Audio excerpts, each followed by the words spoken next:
எல்லாருக்கும் வணக்கம். இந்த வீடியோவில் மாதம் வட்டி கணக்கு எப்படி கொடுக்கறது அப்படிங்கிறத பற்றி பார்த்துடலாம். முதல்ல மாதத்துக்கும் மாத வட்டிக்கு என்ன டிஃப்ரென்ஸுன்னு பார்த்துடலாம். மாதம்ங்கிறது டெய்லி லைன் மாதிரியே தான். டெய்லி 100 வாங்கிறதுக்கு பதிலாக மாதம் 1000 ரூபாயோ இல்லை 10,000 ரூபாயோ வாங்குவாங்க. அதுதான் மாதம் கணக்கு. அந்த 10வது மாதம் முடியும் போது கணக்கு அசல் வட்டி எல்லாமே சேர்த்து கொடுத்து முடிச்சிடுவாங்க. மாதம் வட்டி அப்படி இல்லை. ஒரு 1,00,000 ரூபா கொடுக்குறாங்கன்னா மாதம் 2,000 ரூபாயோ இல்லை 1,500 ரூபாயோ வட்டி மட்டும் கொடுத்துட்ருப்பாங்க. ஒரு வருஷம் கழித்து 2 வருஷம் கழித்து மொத்தமாக அந்த கடைசி மாதத்துக்கான வட்டி ப்ளஸ் மொத்த பிரின்சிபலும் செட்டில் பண்ணிடுவாங்க. அப்படி தான் அந்த மாதம் வட்டி ஒர்க் ஆகும். ஸோ இப்போ மாதம் வட்டிக்கு லைன் க்ரியேட் பண்ணோன்னா அமைப்புகளில் லைனில் போயிட்டு மேலே ப்ளஸ் பட்டன் கொடுத்து நீங்கள் லைன் பேர் நீங்கள் க்ரியேட் பண்ணிக்கலாம். அதை வந்து நான் மந்த்லி இன்ட்ரெஸ்ட்னே கொடுக்குறேன். லைன் வகை வந்து நான் மாதம் வட்டின்னு சூஸ் பண்ணணும். இங்கே லைன் வகையை மட்டும் மாதம் வட்டின்னு சூஸ் பண்ணிக்கணும். வட்டி 100க்குன்னு கொடுத்தா அந்த கடன் கொடுக்கும்போது அந்த வேல்யூ வந்து ஆட்டோமேட்டிக்காக அங்கே வந்துடும். அப்படி இல்லைனாலும் நீங்கள் ஒரு கஸ்டமருக்கு நீங்கள் கொடுத்துக்கலாம். நான் இப்போதைக்கு சேமி கொடுத்துட்றேன். ஒரு மாதம் வட்டிக்கு ஒரு லைன் க்ரியேட் பண்ணியாச்சு. இப்போது அடுத்து வந்து வரவு பக்கத்தில் போயிட்டு நீங்கள் மாதம் வட்டி லைனை செலக்ட் பண்ணிக்கோங்க. செலக்ட் பண்ணிவிட்டு உள்ளே போனீங்கன்னா வசூல் கடன் வழங்கு இன்றைய வரவு டெய்லி மாதிரியே தான் இருக்கும். கடன் வழங்கு பக்கத்தில் போயிட்டு சேர் அப்படின்னு கொடுத்தீங்கன்னா கஸ்டமரை ஆட் பண்ண முடியும். கஸ்டமர் ஆட் பண்ணுறதுக்கு ஃபார் எக்ஸாம்பிள் நான் வந்து ஒரு கஸ்டமர் நேம் க்ரியேட் பண்ணிக்கிறேன். அவ்வளோதான். நீங்கள் கஸ்டமர் நேம் க்ரியேட் பண்ணதுக்கப்புறம் அந்த கஸ்டமரை டச் பண்ணிங்கன்னா நீங்கள் வந்து புதுசாக அவங்களுக்கு கடன் கொடுக்கலாம். இப்போ இந்த கஸ்டமரை நான் டச் பண்ணுறேன்.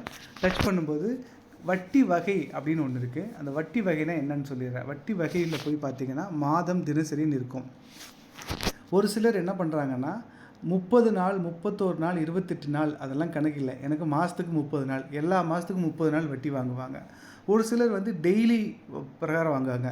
28 நாள்னால் 28 நாளைக்கு மட்டும்தான் வாங்குவாங்க. 30 நாளில் 30 நாளைக்கு, 31 நாளில் 31 நாளைக்கு வாங்குவாங்க. அதுதான் அந்த வட்டி வகைங்கிறது. நான் இப்போதைக்கு மாதம்னு வச்சுக்கிறேன்.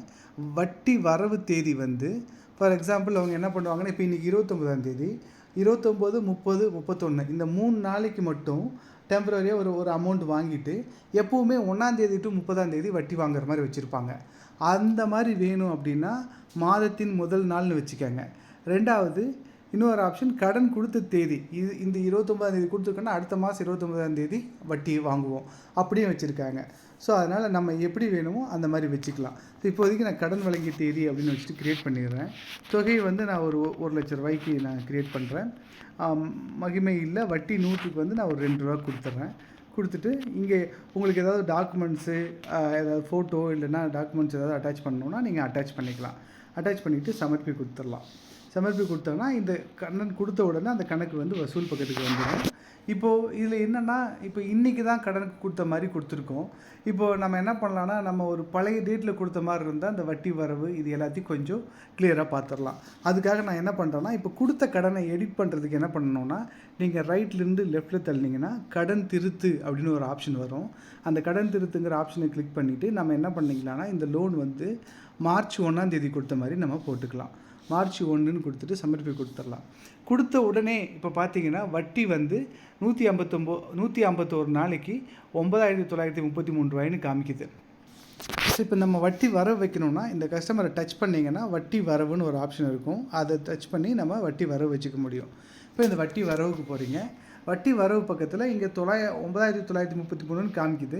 இந்த வட்டி விவரம் எக்ஸ்பேண்ட் பண்ணிங்கன்னா எப்படி அந்த அமௌண்ட்டு கால்குலேட் பண்ணிச்சு அப்படின்னு சொல்லிடும். நிலுவை அப்படிங்கிறது 0ன்னு இருக்குது. அது நிலுவைனா என்னன்னு சொல்கிறேன்.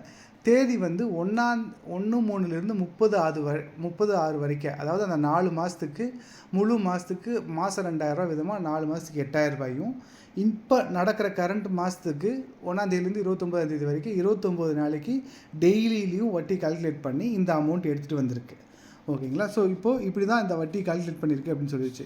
இப்போ நம்ம என்ன சொல்கிறோன்னா, நம்ம இந்த மாதத்துக்கு வேணாம், போன மாதம் முடிகிற வரைக்கும் வட்டி வருது அப்படின்னா போன மாதம் 30ஆம் தேதி வரைக்கும் செலக்ட் பண்ணோன்னா அது 8,000 ரூபா அப்படின்னு சொல்லிட்டு கொடுத்துரும். இப்போ ஃபார் எக்ஸாம்பிள் இப்போ கஸ்டமர் வந்து இந்த மாதம் என்கிட்ட 7,500 ரூபா தாங்க இருக்குது, 7,500 ரூபா வச்சுக்கோங்க, அப்போ நான் அடுத்த மாதம் சேர்த்து தர்றேன் அப்படின்னாருன்னா அந்த 8,000 ரூபாயில் மீதி இருக்க 500 ரூபா நிலுவையில் வந்து விழுந்துடும். இப்போது 8,300 ரூபா இருக்குதுன்னு வச்சுக்கோங்க. இப்போ ஃபார் எக்ஸாம்பிள் 8,300 ரூபா இருக்குது. அவர் வந்து ஒரு 300 ரூபாய்க்கு கழிச்சிட்டு 8,000 ரூபாயை கொடுங்க அப்படின்னு சொன்னார்னா இப்போ நீங்கள் இந்த தள்ளுபடியில் அந்த ரூ. 300 கழிக்க முடியும். இப்போதைக்கு நம்ம அரியர்லேயே வச்சுக்கலாம். தள்ளுபடிங்கிறது அதுதான். ஒரு 8,300 வருது, நிலுவையில் ரூ. 300 இருக்குது, அதை தள்ளுபடி பண்ணிவிடுங்கன்னா நீங்கள் தள்ளுபடியில் ரூ. 300 கொடுத்தீங்கன்னா அந்த அமௌண்ட் வந்து தள்ளுபடி ஆகிடும். ஸோ அதுதான் அந்த தள்ளுபடிங்கிறது. இப்போதைக்கு நம்ம என்ன பண்ணிக்கலாம், தொகை 7,500, நிலுவை 500ன்னு வச்சுட்டு நம்ம இன்றைக்கி கொடுத்த மாதிரி கூட வர வச்சுக்கலாம். இல்லைனா நம்ம 1ஆம் தேதி கொடுத்த மாதிரி கூட நம்ம வர வச்சுக்கலாம். 1/7 வந்த மாதிரி நம்ம கொடுத்துடலாம். கொடுத்துட்டோம் அப்படின்னா இப்போ வந்து ரூ. 2,433 அப்படின்னு காமிக்குது. இது எப்படி காமிக்குது அப்படின்னு பார்த்தீங்கன்னா, அந்த ரூ. 1,933 இருக்கும், ப்ளஸ் ரூ. 500 அரியரோடு சேர்த்து இந்த அமௌண்ட்டு காமிக்குது. இப்போ இதுக்கப்புறம் வந்து இவர் வந்து ஒரு டாப்அப் லோன் வாங்குறாருன்னு வச்சுக்கோங்க. ஃபார் எக்ஸாம்பிள் ஒரு 15ஆம் தேதி போல் மறுபடியும் இன்னொரு ₹1,00,000 வேணும் அப்படின்னு கேட்குறாரு. ₹1,00,000 கேட்குறாரு அப்படின்னா நம்ம 15ஆம் தேதி செலக்ட் பண்ணிவிட்டு கொடுத்துடலாம். இப்போது வட்டி இன்க்ரீஸ் ஆகிருக்கும். இப்போ நீங்கள் போயிட்டு வட்டி வரவை டச் பண்ணிங்க அப்படின்னா எக்ஸ்பேண்ட் பண்ணும்போது இந்த வட்டி வரவில் 1ஆம் தேதியிலேருந்து 14ஆம் தேதி வரைக்கும் ₹1,00,000க்கும் 15ஆம் தேதியிலேருந்து இன்றைக்கி வரைக்கும் ₹2,00,000 வட்டி கால்குலேட் ஆக ஆரம்பிச்சிடும்.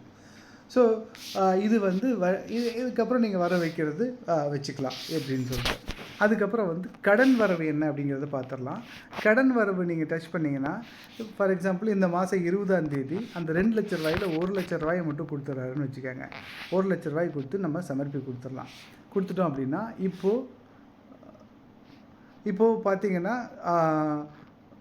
வட்டி வரவு பக்கத்துக்கு போங்க. வட்டி வரவு பக்கத்துக்கு போகும்போது 1ஆம் தேதியிலேருந்து 14ஆம் தேதி வரைக்கும் 1,00,000, 15லேருந்து 19 வரைக்கும் 2,00,000, 20ஆம் தேதியிலேருந்து இன்றைக்கி தேதி வரைக்கும் 1,00,000க்கு வட்டி கால்குலேட் ஆகி எவ்வளோ வந்திருக்கு அப்படின்னு சொல்லிட்டு நமக்கு காமிச்சிடும். ஸோ இப்போ நம்ம என்ன பண்ணலான்னா ₹2,767 காமிக்குது. அதில் நம்ம ஒரு ₹2,500 மட்டும் வாங்கிக்கலாம் அப்படின்னு சொல்லிட்டு டிசைட் பண்ணுறோம். நிலுவை வந்து ஒரு ₹267 இருக்குது. தள்ளுபடியில் ₹67 நம்ம கொடுக்கலாம். தள்ளுபடி ₹67 பண்ணுறோம் அப்படின்னு. இல்லை ₹267 தள்ளுபடி பண்ணிடலாம்னா ₹267 தள்ளுபடின்னு கொடுத்துட்டு நம்ம கொடுத்துடலாம். கொடுத்துட்டோன்னா இன்றைக்கி வரைக்கும் வந்து வட்டி வந்துருச்சு அப்படின்னு அர்த்தம். இப்போது இன்றைக்கி தேதிக்கு திரும்ப வந்து என்ன பண்ணிடுறாரு, இந்த கடனையும் கொடுத்துட்றாருன்னு வச்சுக்கோங்க. கடன் மீதி இருக்க இந்த ₹1,00,000 கடனையும் கொடுத்துட்றாரு அப்படின்னா பண்ணிட்டோன்னா அது வந்து லோன் வந்து வட்டியும் கடனும் அசலும் ரெண்டுமே வந்ததுக்கப்புறம் அந்த கடன் வந்து க்ளோஸ் ஆகிடும். ஒரு கடனை க்ளோஸ் பண்ணணும் அப்படின்னா அன்னைக்கு தேதி வரைக்கும் அசலும் வந்திருக்கணும், வட்டியும் வந்திருக்கணும். வட்டி பெண்டிங் இருந்துச்சுனாலும் கடன் க்ளோஸ் ஆகாது. வட்டி வந்து நீங்கள் என்னைக்கு தேதிக்கு நீங்கள் ஒரு சிலர் என்ன பண்ணுவாங்கன்னா அசல் கொடுத்துருவாங்க, வட்டி மட்டும் பாக்கி வச்சுருப்பாங்க. ஒரு சிலர் வந்து வட்டி கொடுத்துட்டு அப்புறம் அசல் வந்து கடைசியாக கொடுப்பாங்க. அந்த அதாவது அசலை ஃபஸ்ட்டே கொடுத்துட்டு வட்டி பெண்டிங் வச்சுருக்கவங்களுக்கு அந்த வட்டி கால்குலேஷன் வந்து கணக்கு என்றைக்கு முடிஞ்சதோ அன்றைக்கு வரைக்கும் கால்குலேட் பண்ணால் போதுங்க. ஸோ இப்போ இந்த முடிஞ்சு போன கணக்கை ரீஓப்பன் பண்ணோன்னா அந்த கடன் வரவில் போயிட்டு கடனை திற அப்படின்னு கொடுத்தீங்கன்னா கடன் வந்து ரீஓப்பன் ஆகிடும். ஸோ இது தாங்க மாதம் வட்டி. இப்படி தான் யூஸ் பண்ணணும். நன்றி.